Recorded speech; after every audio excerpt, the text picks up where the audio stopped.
Wednesday, April 26th, as we get into Learning Bits. We're going to be talking about Outsiders Chapters 5 and 6 in a moment. No more iLearn until next week. We have iLearn Math on Tuesday, and then our last iLearn, which will be Math on Wednesday. Yeah. Again, those of you who have the used shoes, bring them to me, and then I'm more than happy to take them from you. Each pair gets you 5 points, up to a maximum of 15. Again, this will be the schedule for this week and next week. Tomorrow we go back to normal best schedule, except during best tomorrow you're not with your best class, you're going to be with your day of service class. So make sure you know where you are going for that. And then Friday we go back to a fairly normal schedule. For us, tomorrow we will be going to the library for probably a good chunk of the class period. And then Friday I will be beginning chapter 7 with you. Hi, Shakora. Never mind. Done. Wait, Okay. is that the schedule for today? Yeah. Uh-huh. Then why didn't y'all tell us yesterday? I did. No, but like when we asked, none of the teachers would tell us. I have no idea. Because we didn't have it. They emailed it to us. Oh no, because nobody had it. I guess. We Actually, did. I don't know why no one had We it. just- But we asked you. We just hate children Yeah. for the most Yeah.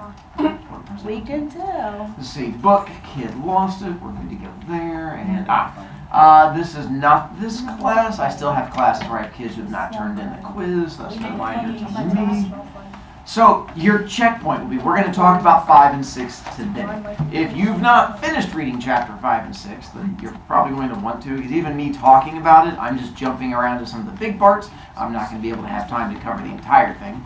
Friday, I will be reading chapter 7 to you, and then you will have to read chapter 8 on your own. Oh man. Quiz on Monday is over chapters 5, 6, 7, 8. So it gives you an idea of what we have coming up. All right. Then let's see. We got through partway through chapter 5 with you guys. We got to the church. We got to them reading the book, and then we got to the, what are they using the hydrogen peroxide for? Their hair. To The make it hair part of lighter. it. We're just going to lighten it. And then, how is it they're cutting their hair? With With the The switchy blade thing, do the cutty bits, and then that's when they go on reading, and then that has blood on church. It probably does have bloody bits on it. And then there was the scene, which I'm going to try to take a look at here in a second, where Ponyboy goes out back and watches the sunrise, and he repeats or recites a poem, and I'm going to read that poem to you because it actually plays a big role in the latter part of the book. And there's a phrase where they keep saying "stay gold" throughout the book, which connects to this poem. The poem is, "The nature's first green is gold, her heart is you to hold, her early leaves a flower, but only so an hour. Then leaf subsides to leaf, so Eden sank to grief, so dawn goes down to day, nothing gold can stay." This is the poem that Ponyboy recites when he's looking out and Johnny walks up on him. It's an old poem. It has sort of two meanings to it, and one is really depressing and one's a bit more uplifting. As it goes through the sea, nature's first green is gold and her leaves are flat. So when it says Eden sank to grief, it's not talking about the Eden we know. Do you guys know what Eden they're referring to? the garden. The Garden of Eden. And what happened in the Garden of Eden? It's like, What? right? Like, because it went downhill because I ate the fruit. There you go. Yeah, 'cause it went That was the down. whole snake and the fruit and Adam and Eve and the apple. And it started off as a place of paradise and then becomes a place of awfulness. The whole poem says everything you love is going to die. Everything that is good in the world is going to die off and disappear. It says basically everything starts off green and beautiful and then dies. Everything springs up and is flowery and then it dies. Leaf subsides to leaf, Eden sank to grief. Things that were built beautiful die. So dawn goes down to day, nothing gold can stay. The idea that everything that you love in life is going to eventually die and be gone. That's the depressing part of it. But it was meant to be uplifting. The idea is when you find the things in your life that bring you joy, hold on to them. When you have that friend that makes you smile, enjoy being around that person. When you have a class that you enjoy being in, enjoy that class. Find the things in life that bring you joy and hold on to them for as long as possible. Because the things that bring you happiness don't last forever. So that's going to be a big part in the book, is trying to figure out what your goal is. What is the thing that brings you joy? Whether it is playing Fortnite or watching TikToks or wearing Spider-Man stuff. Find the thing that is your goal, the thing that brings you joy, and hold on to whatever that thing may be. So that was what they keep talking about. So later on in the book, when they keep saying stay gold, it means find your happy place and try to stay in your happy place.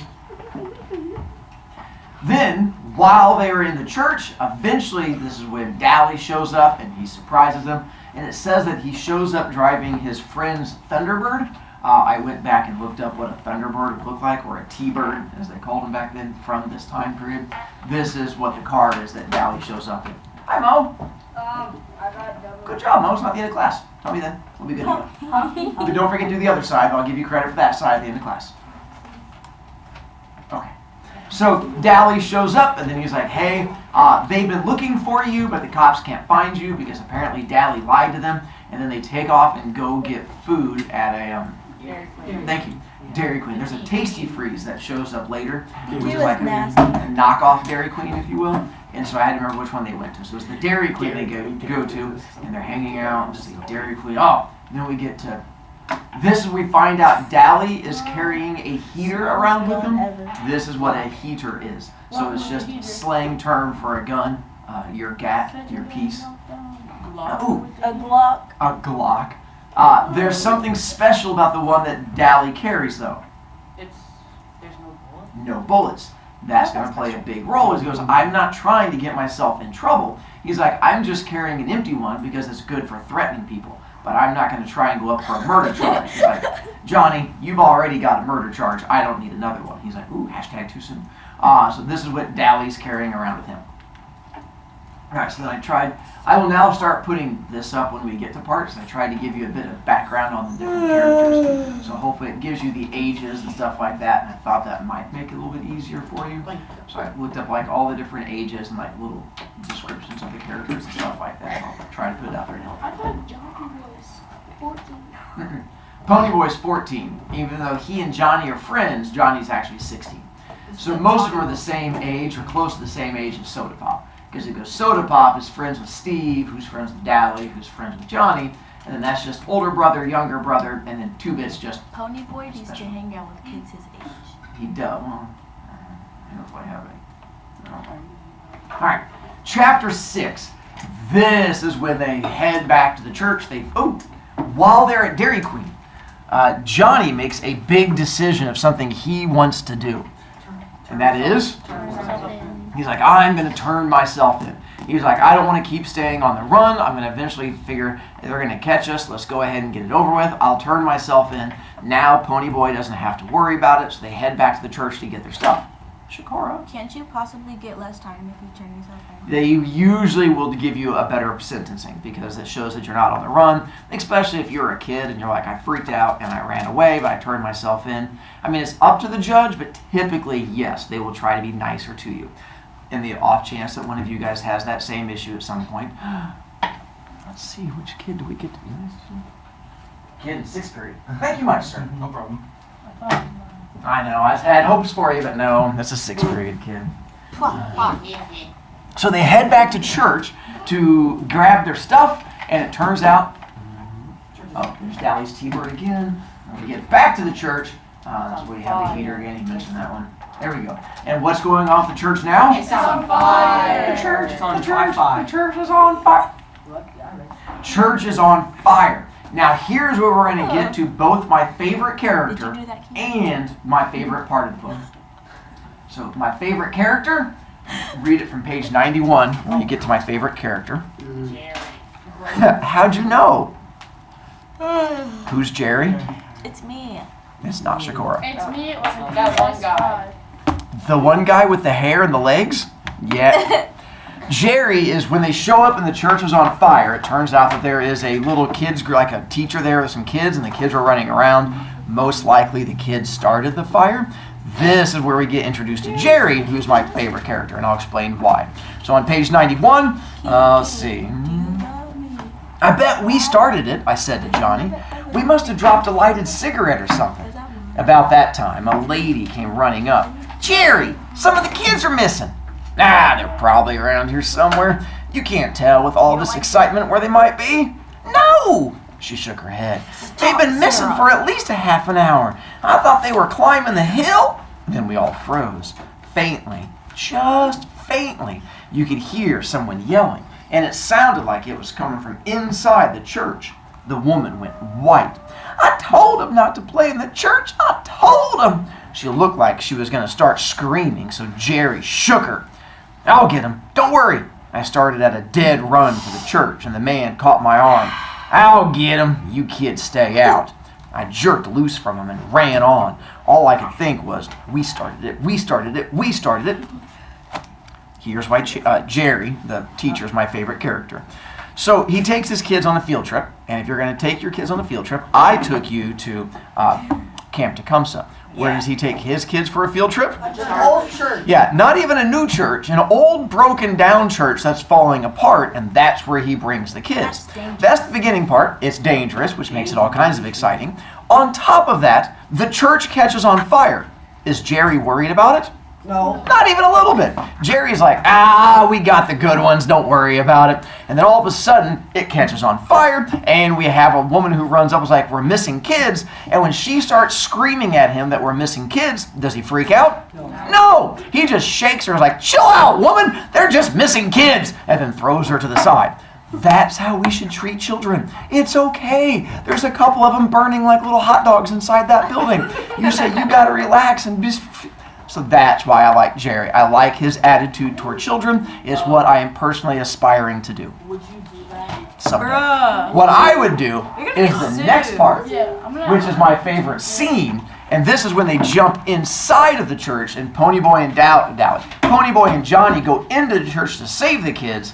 That's when we get to my favorite part. I think I know what it is. All right, so jumping to page 92, they tried the guy. Oh, it says the smoke filled my eyes and they started watering.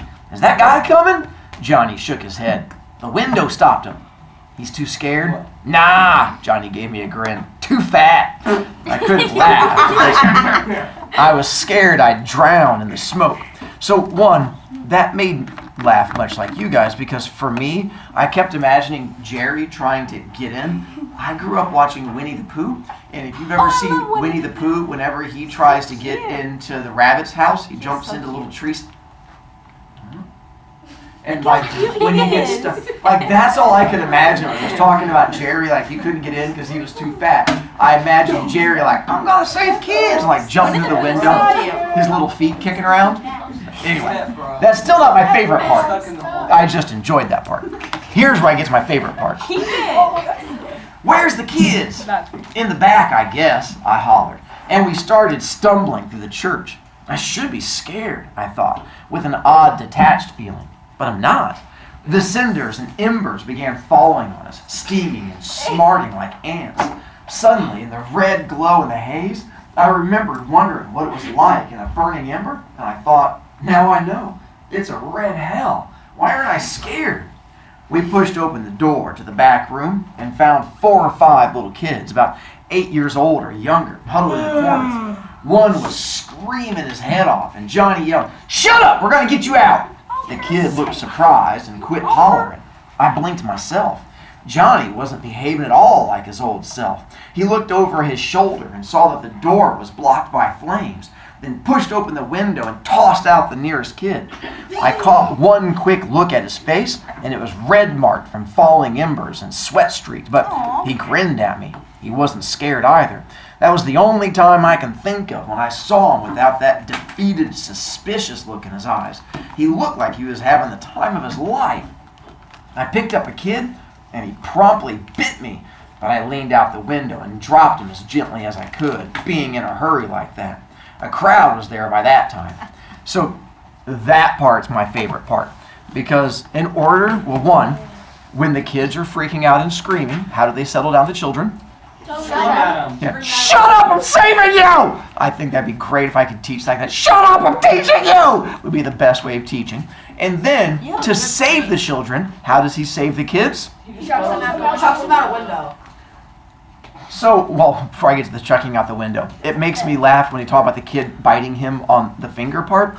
My imagination was that when you have, like in the cartoons, because again, I grew up on cartoons, and yeah, when you're flipping it around, Yeah. You have like a little kid on the end of your finger, and I can just imagine like Ponyboy like shaking the kid like and like just holding on to the end of his hands and flopping around. That made me That guy's nice. face. No, though. he's cute. He's That's adorable. Martin But- here. That was the part I enjoyed, was the idea. I had a lot. That looks like Harrison. I was Googling throwing kids out windows, and I was really happy I You found that cannot tell picture me of that does throwing not kids look out like windows. Harrison. What's in But the back? do you know how many children I would save if all I had to do is throw kids out windows? 0. I would just be going around saving kids left and right. I mean, even if I don't have a window in here, I would just keep throwing you against the wall until we made a window. And I'd be like, I'm saving you! Save! And you'd be like, ah! And eventually, either you'd be saved or there'd be a hole in the wall. No, but maybe that's how much I love children. That is so nice. Right? Oh, I dream someday of a fire so I can save kids. And you guys are running down the hallway. I'm just picking you guys up and throwing you towards glass, going, "You're saved!"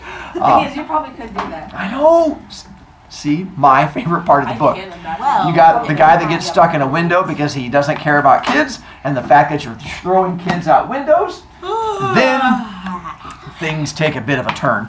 One, Ponyboy does get outside, but he's on fire.